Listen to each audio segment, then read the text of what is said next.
우리가 사사기 계속 보고 있는데 사사기의 패턴을 잘 알고 있습니다. 백성들이 하나님을 반역하고 하나님께서 진노하시고 그러면 대적에게 압제를 당합니다. 그러면 또 백성들이 회개를 합니다. 그러면 또 하나님은 사사를 보내셔서 그들을 구원해 주십니다. 그런데 잘 보면 사실 이스라엘 백성들이 회개를 그렇게 열심히 하지 않았는데도 사사를 보낸 흔적들이 있어요. 그렇지만 또 그게 이제 은혜라고 말씀드렸습니다.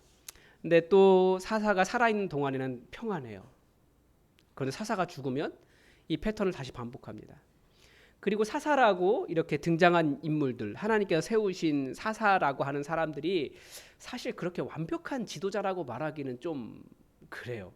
한 사람은 외국인이었고, 어떤 사람은 장애인이었고, 어떤 사람은 여자였고, 이제 이번 주 말고 다음 주부터 살펴볼 입다라고 하는 사람은 그 동네에서 쫓겨난 사람이었습니다. 그런 사람들이 사사로 세워져요.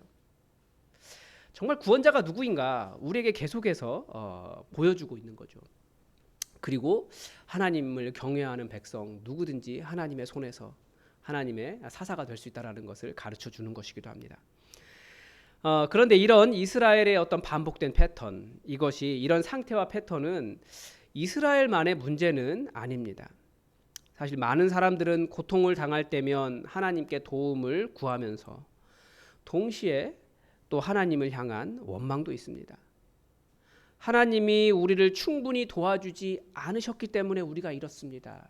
우리는 이런 원망을 해요. 왜 그런 원망을 합니까? 사람들은 사실은 정확하게 말하면 회개를 하는 것이 아니라 내가 더 우상을 잘 섬기기 위해서 하나님이 필요합니다 라고 말한다라는 거죠. 그게 마음의 본심이에요. 내가 원하는 것은 이건데 하나님이 아니고 이건데 이걸 섬기기 위해서 이걸 얻기 위해서 하나님이 필요합니다. 이렇게 말한다고요. 기드온 이후에 돌라와 아일 두 명의 소사사를 지나서 이제 입다로 넘어가려고 합니다. 입다도 방금 말씀드린 것처럼 하나님께서 사사로 세워주셨지만 흠이 참 많은 사람이었습니다. 그런데 역시 기드온을 세우실 때도 잠깐 이스라엘에게 우상 숭배를 버리고 하나님께 돌아와라라고 하는 회개를 설명했는데 역시 입다로 넘어가기 전에도 하나님께서는 이스라엘의 문제를 지적하십니다. 그러니까 이야기와 사사와 사사 중간에 어떤 왜 이렇게 하는가에 대한 것을 가르쳐 주시는 거죠. 그러니까 사사 이야기가 담고 있는 진짜 심층적인 의미를 이런 내용들이 전달을 하고 있는 겁니다. 사사기는 진짜 하나님, 진짜 구원자가 여호와 하나님이시다라는 것을 보여주고 동시에 사람들이 행하고 있는 그 우상 숭배라고 하는 내면의 깊은 본질을 깨닫게 해주십니다. 그러니까 사사 입다로 넘어가기 전에 우상이 무엇인지 다시 한번 배울 수 있다라는 거죠. 그리고 우상에게서 하나님께로 돌아오는 일을 회개라고 하는데 오늘 본문은 그러면 진짜 회개가 무엇이냐? 진짜 회개가 무엇인지 다시 한번 우리에게 가르쳐 줍니다. 바른 회개, 진짜 회개로 넘어가기 전에 우리는 다시 한번 우리와 이 세상의 우상 숭배의 특징을 볼 수 있습니다. 6절에 보면 각종 우상들이 나옵니다. 바알과 아스다롯, 그 시대의 남자신과 여자신입니다. 아람의 신들, 그 지역이 아람이잖아요. 이스라엘의 바로 위쪽이 이제 아람 지역인데 아람 신들. 시돈의 신들, 더 위쪽의 신들, 그리고 모압의 신들, 바로 옆에 나라예요. 여러분들 보시기에 이스라엘이 이렇게 있으면 강 건너서 이쪽 나라, 암몬 자손의 신들, 이렇게 이쪽 나라들 섬기는 거예요. 블레셋 사람의 신들, 여러분 보시기에 이스라엘이 있으면 지중해 해변에 붙어 있는 이스라엘. 그러니까 이스라엘을 가운데 두고 위, 아래, 좌우, 전후좌우에 있는 모든 신들을 다 섬긴 거예요. 그러니까 여호와를 버리고 여호와를 섬기지 않았습니다. 우상 숭배가 무엇인지 다시 정의해야 된다라고 말씀을 계속 드렸죠. 인간이 자신의 탐욕을 형상화한 것이 모두 우상입니다. 꼭 이런 바알, 아스다롯, 주변 민족의 다른 신들 이런 것들이 아니고 그저 인간의 탐욕을 정당화하는 인간보다 커 보이는 모든 것들이 다 우상이라는 거예요. 그래서 이런 종교들도 당연히 우상이고 그런 종교의 신들도 우상이지만 이 시대의 우상은 무엇보다도 돈이라고 하는 것을 우리가 이미 잘 알고 있습니다. 돈이면 안전함도 살 수 있고요.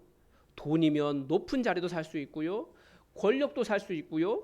돈이면 학위도 살 수 있고요. 돈이면 교회도 삽니다. 이 시대의 돈이 우상이에요. 오죽했으면 예수님께서 예수님의 라이벌로 제시하는 것이 있어요. 귀신 이런 거 라이벌 아니었어요. 인간에게. 누구였습니까? 돈이었습니다. 재물이 예수님의 라이벌이었어요. 사실 이런 많은 우상들도 다 재물이라고 하는 더 근본적인 우상을 섬기기 위해서 필요했던 거죠. 그러니까 다 사람들은 뭐 하는 겁니까? 왜 우상 섬깁니까? 또 다른 우상, 자기의 탐욕을 더 얻어내기 위해서 우상을 섬기고 있는 거예요. 기드온을 통해 하나님께로 돌아온 것 같았던 이스라엘이 왜 다시 우상으로 돌아갔을까요? 우리는 눈에 보이는 현상에 잘 속죠. 잠깐만 조금만 이렇게 잘해주면 진짜 그 사람이 변한 줄 알아요. 근데 그게 아니라는 거예요.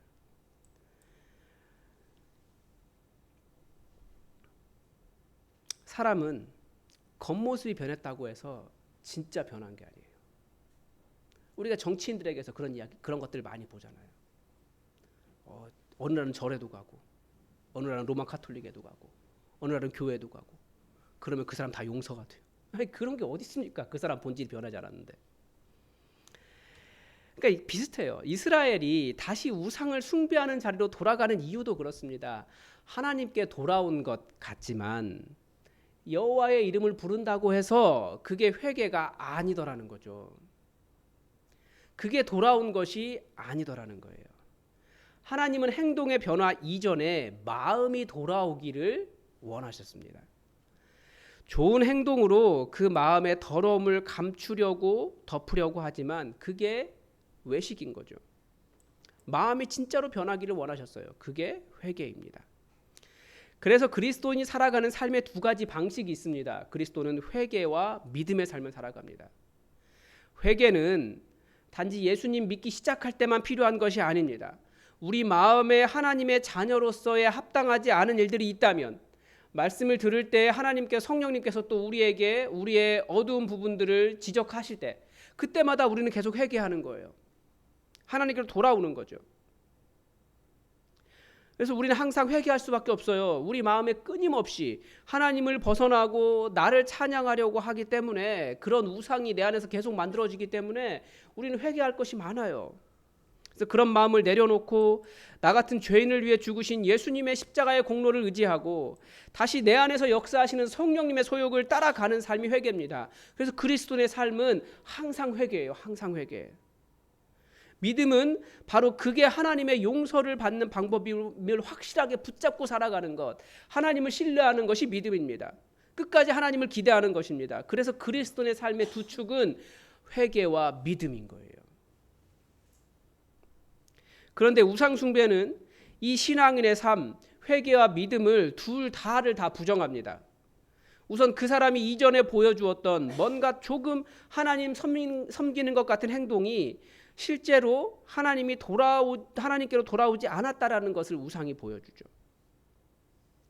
그리고 나의 구원자가 하나님이시라는 사실을 여전히 믿지 않는 것을 우상 숭배가 보여줍니다. 또 세상은 항상 하나님보다는 우상을 숭배하고 싶어 합니다.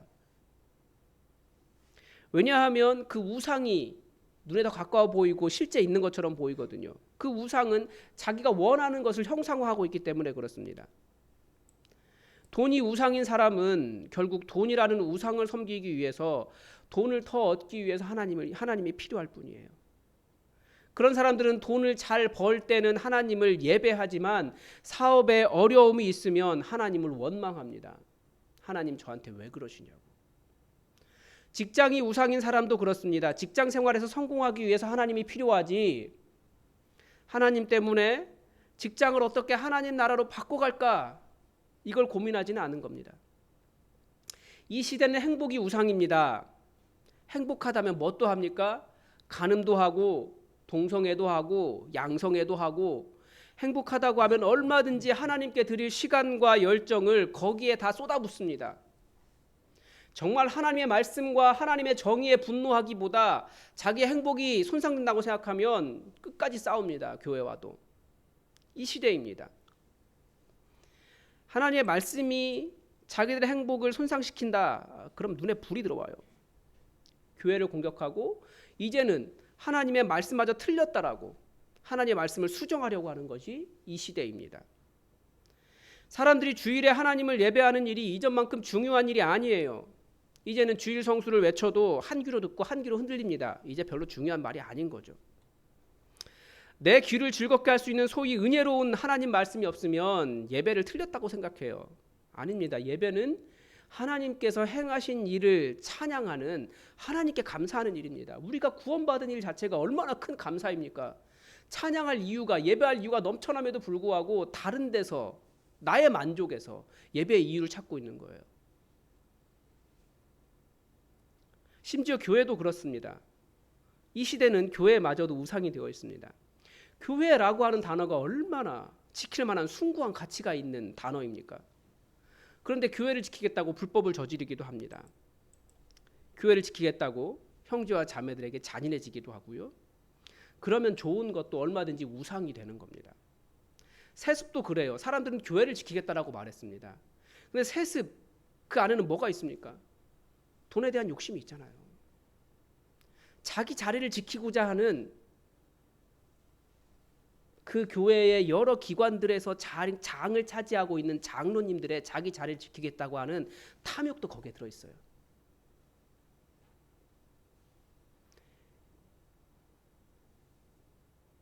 세습은 죄악이니까 세습이라는 말을 쓰지 말래요. 계승이래요. 계승이란 아무리 어려워도 정말 좋은 가치와 신념들을 이어가는 것 아닙니까? 잘못 사용하고 있는 거죠. 또 화해래요. 불법을 눈 감아주는 것이 어떻게 화해가 될 수 있습니까? 정의를 눈 감아주는 건데 그것을 그냥 덮고 넘어갈 뿐입니다. 그런 것들이 다 우상을 숭배하고 있는 현상들입니다. 이런 문제적 현상들 안에 다 우상 숭배가 있습니다. 눈에 보이는 포장을 멋있게 하고 있지만 그 안에는 여전히 자기가 하나님이고 자기를 높이려고 하고 자기가 원하는 그 탐욕을 더 사랑하고 탐욕과 이기심으로 가득 차 있는 거예요. 하나님께 돌아왔다라고 말하면서 하나님의 이름을 부르지만 하나님을 예배하는 모양새는 다 갖췄지만 절대 하나님께 돌아온 것이 아니라는 거죠. 하나님은 그 마음이 완전히 하나님께로 돌아온 회개를 원하십니다. 그리고 우리는 하나님의 말씀의 빛이 우리를 비칠 때마다 회개할 거리, 우리 안에 우상들을 발견하고 십자가의 은혜로 나아가 감사의 예배를 드려야 한다는 겁니다. 그래서 회개와 믿음이 우리 그리스도인의 삶의 두 축인 겁니다. 그런데 우상 숭배의 결과가 무엇입니까? 7절에 보니까 여호와께서 이스라엘에게 진노하사 블레셋 사람들의 손과 암몬 자손의 손에 그들을 파심해. 정말 독특하죠? 이스라엘이 옆 동네 신들을 다 섬겼어요. 블레셋도 섬기고 암몬 자손의 신들도 섬겼습니다. 그런데 반대로 그 옆 동네 사람들이 이스라엘을 지배해 버렸어요. 그러니까 우상 숭배의 특징이 이렇습니다. 우리가 이스라엘이라면 자기들을 압제하는 블레셋이나 암몬을 미워할 것 같아요. 그래서 그들의 신도 당연히 미워하는 게 정상이죠. 그런데 이스라엘 사람들은 오히려 그 나라의 신들을 섬겼다라는 거예요. 자기를 압제하는 그 나라의 신들을 섬겼다라는 거예요. 그 나라의 신들을 섬기니까 하나님께서 오히려 그 나라들에게 그 이스라엘을 팔아버리셨습니다. 그러니까 우상은 섬기면 섬길수록 그 우상에게 예속됩니다. 이게 우상 숭배의 특징이에요. 그 우상에게 종노릇하게 돼요. 그 우상으로 인해서 엄청난 고통과 비극을 경험하고 있음에도 불구하고 다시 그 우상을 섬기게 되는 것, 그 우상 때문에 괴로움을 당하는 것, 이게 우상 숭배의 특징입니다. 그러니까 돈을 우상으로 섬길 때도 그렇습니다. 내 삶을 살아내기 위해 필요한 것이 돈이 아니라 돈을 벌기 위해 내 뼈를 갈아 넣는 일이 발생을 해요. 우상에게 예속되는 거죠. 이 시대가 행복하자고 간음을 정당화하고 이제는 죄가 아니라고 이야기하는데 그 열매가 무엇입니까? 가정이 깨지고 관계가 깨지고 오히려 더 큰 괴로움이 찾아왔습니다. 결혼 생활 자체가 우상인 사람도 그렇습니다. 그래서 하나님을 섬기는 일이나 하나님을 살아가는 삶에, 하나님을 알아가는 삶에는 관심도 없고 열심히 가정을 세우려고 하지만 많은 사람들이 오히려 그 가정 생활에 더 어려움을 겪고 있어요. 그러면서 마음속에 불만이 뭡니까? 내 배우자가 부족해서 그래. 그럼 뭐예요? 결국은 결론은 또 다른 배우자가 필요하다는 얘기예요. 그러니까 뭡니까? 우상 숭배는 우상에게 애속돼요. 더 좋은 우상을 요구할 뿐이에요. 외로움도 그렇습니다. 사람들이 외로움의 문제를 해결해 보고자 새로운 관계를 찾아 나서지만 사람을 만나도 계속해서 외로움에 예속되는 현상이 일어납니다.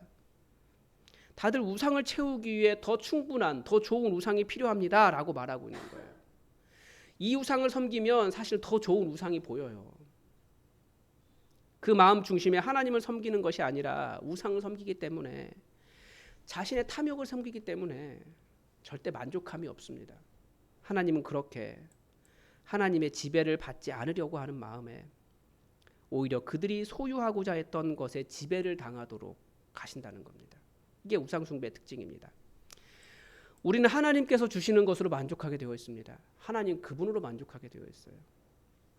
예수 그리스도 안에 있는 용납을 발견할 때 이런 숭배와 예속을 벗어날 수 있습니다. 이런 고통 속에서 오히려 우상의 나라들에게 압제당하는 상황에서 이스라엘은 어떻게 합니까? 10절에 보니까 그들이 한 일이 나옵니다. 그들이 자신들의 하나님 여호와께 부르짖으며 회개합니다. 우리가 우리 하나님을 버리고 바알들을 섬김으로 주께 범죄하였나이다. 정확하게 자기들 잘못을 알고 있습니다. 하나님은 그런데 그들을 구원하기를 거절하십니다.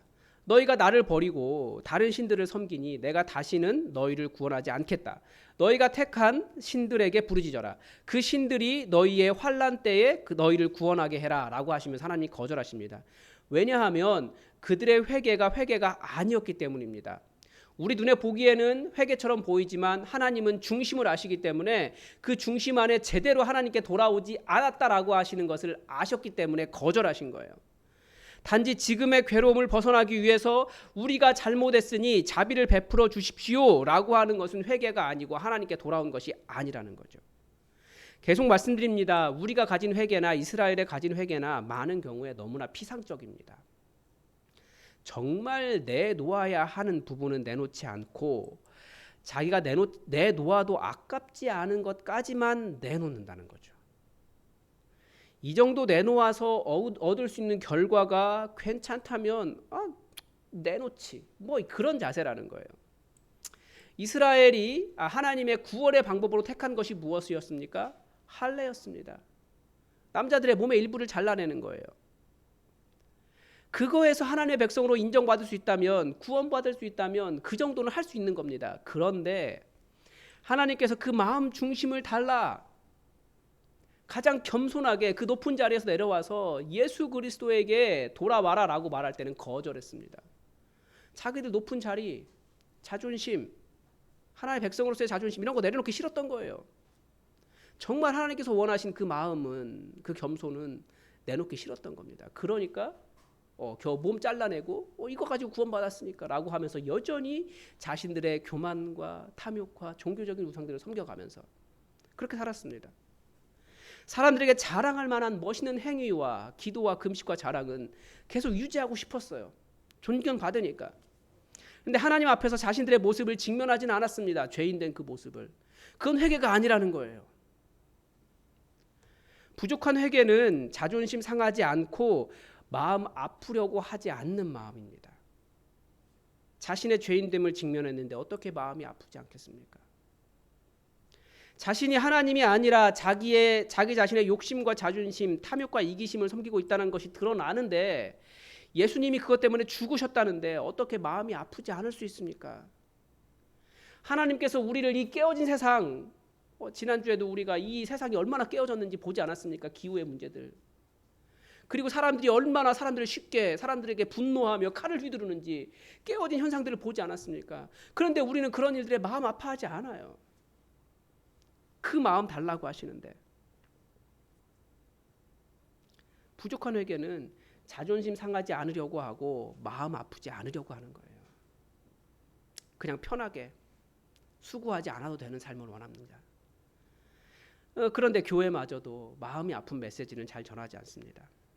이 시대는 소위 감성적으로 위로가 되지 않으면 혹은 지적으로 만족되지 않으면 설교 틀렸다고 말합니다. 그냥 설교 좀 못하네 수준이 아니라 틀렸다라고 이야기하고 싸우기도 하고 쫓아내기도 합니다.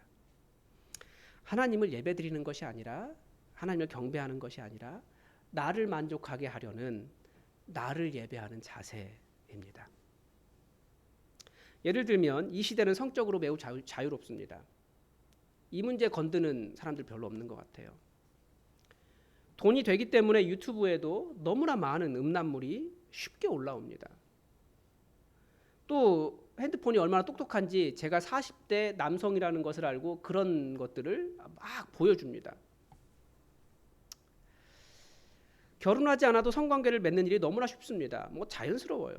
이제는 성경은 이런 성적 문화를 뭐라고 이야기할까요? 하나님은 이 경계를 정하셨습니다. 성관계는 부부 안에서 맺는 거예요. 즐거움과 하나됨과 연합을 경험할 수 있습니다. 성경은 이런 성적 문화를 뭐라고 하냐면 이런 죄악된 성적 문화를 죄라고 이야기하는 거죠. 그러니까 싫어해요. 반대로 성경은 배우자 자신에게 자신을 내어주는 진실한 사랑의 관계를 원하십니다. 근데 이런 성관념을 이야기하려면 보수적이라더니 뭐 고루하다느니 뭐 지금 21세기라느니 뭐 이런 이야기를 듣게 되죠. 그런데 이 시대가 들어야 하고 불편해해야 합니다. 하나님의 말씀은 사람의 죄를 지적하시기 때문에 매우 불편해요. 사람들이 회개하고 돌아올 줄 알아야 되는데 회개가 아니고 싸운다는 거예요. 이 시대의 기독교인들의 회개는 죄책감에 대해 굉장히 둔감하기 위해서 죄가 있음에도 불구하고 나는 거룩한 사람이라는 인식을 주기 위해서 신앙생활하는 것 같습니다. 절대 그렇지 않습니다. 우리는 더 마음이 아파야 됩니다.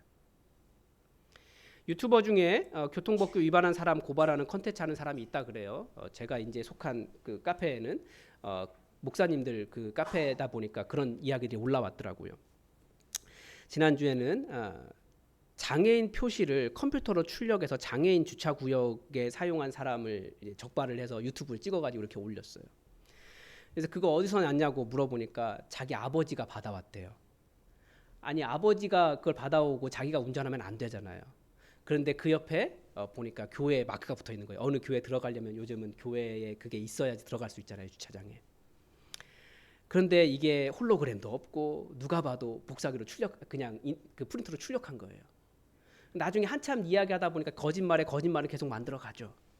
나중에 왜 그랬냐 그랬더니 뭐래더라? 자기 아내가 마트 사용하는데 불편해서 주차구역 그 장애인 주차구역에 편하게 되려고 가장 가까이에.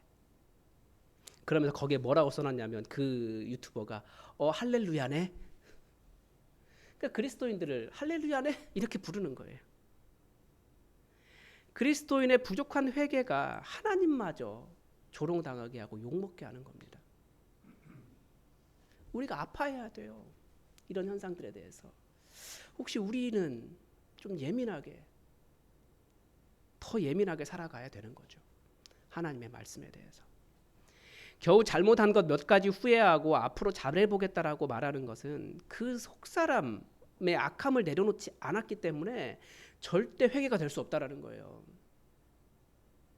그건 가벼운 회개입니다. 회개는 내 자존심이 상하고 내가 지금까지 옳다고 생각했던 것에 도전을 하고 내가 행복하다라고 생각했던 것을 포기해야 할 때가 있고 다른 사람보다 더 손해보면서 더 힘들게 살아야 하는 삶일 수도 있어요.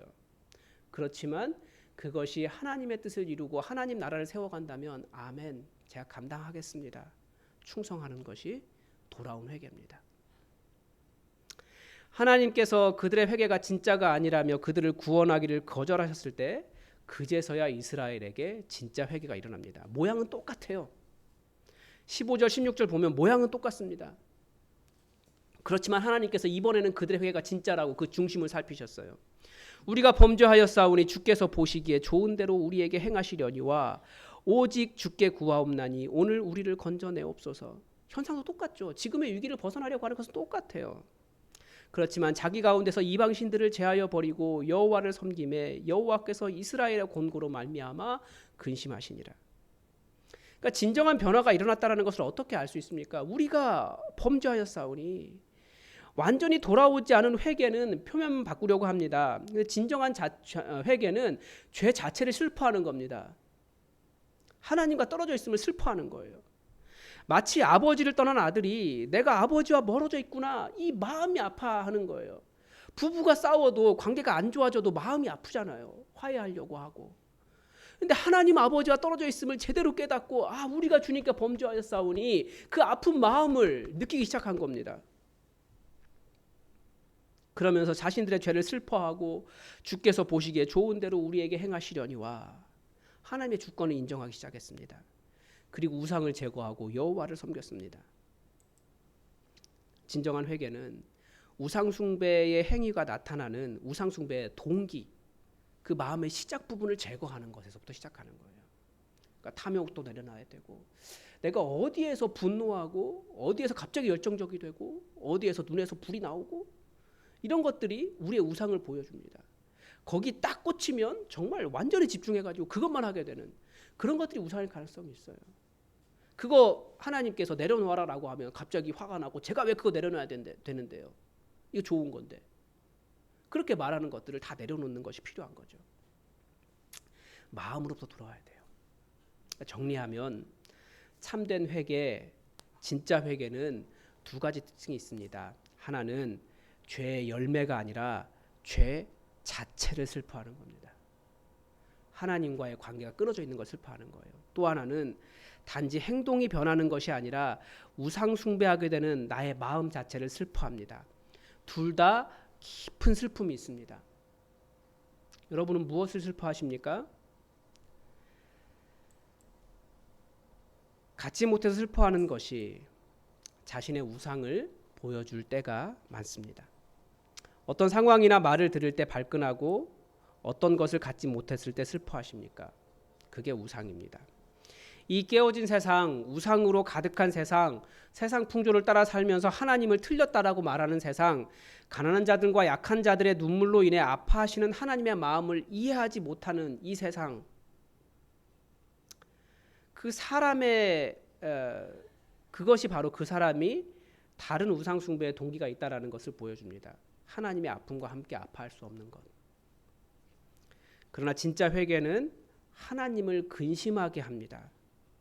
여호와께서 이스라엘의 곤고로 말미암아 마음에 근심하시니라. 세상이 하나님을 떠나도 하나님께서 근심하시지만 하나님의 백성이 이 땅에서 고통을 당하는 일로 인해서도 하나님은 근심하십니다. 그런데 그 사람이 회개할 때 더 근심하십니다. 어떻게든지 구원의 길을 여시고자 하나님의 일을 하십니다. 진짜 회개가 일어나면 하나님께서 당신의 백성의 곤고로 인해서 근심하시고 구원하시고자 근심하신다는 것을 기억하시면서 여러분 겉모습을 바꾸려고 다른 사람의 눈에 보기에 자랑스럽고 아름다운 모습 보이려고 하는 것보다 마음 중심에서 하나님께로 돌아가시기 바랍니다. 기도하겠습니다. 하나님, 오늘 이스라엘의 부족한 회개를 보면서 정말 진짜 회개가 무엇인지 다시 한번 깨닫습니다. 우리도 많은 사람들 앞에 서 있기 때문에 가장 아름답고 멋있고 자랑스러운 그런 모양으로 서고자 하지만 정말 내 안에 하나님 없음으로 인해서 아파하게 하시고 하나님의 아픔과 함께 또 슬퍼하게 하시고 우리 마음 중심을 하나님께 내려놓고 온전한 회개, 하나님이 우리의 삶의 연약함으로 인해서 근심하실 정도의 진짜 회개가 우리 안에 일어날 수 있도록 우리의 발걸음을 주의 영께서 인도하여 주시옵소서. 우리의 마음에 진정한 회개가 일어나기를 원하며 예수님의 이름으로 기도드립니다. 아멘. 우리 다 함께 찬송가 320장으로 말씀을 주신 하나님 앞에 감사드리겠습니다.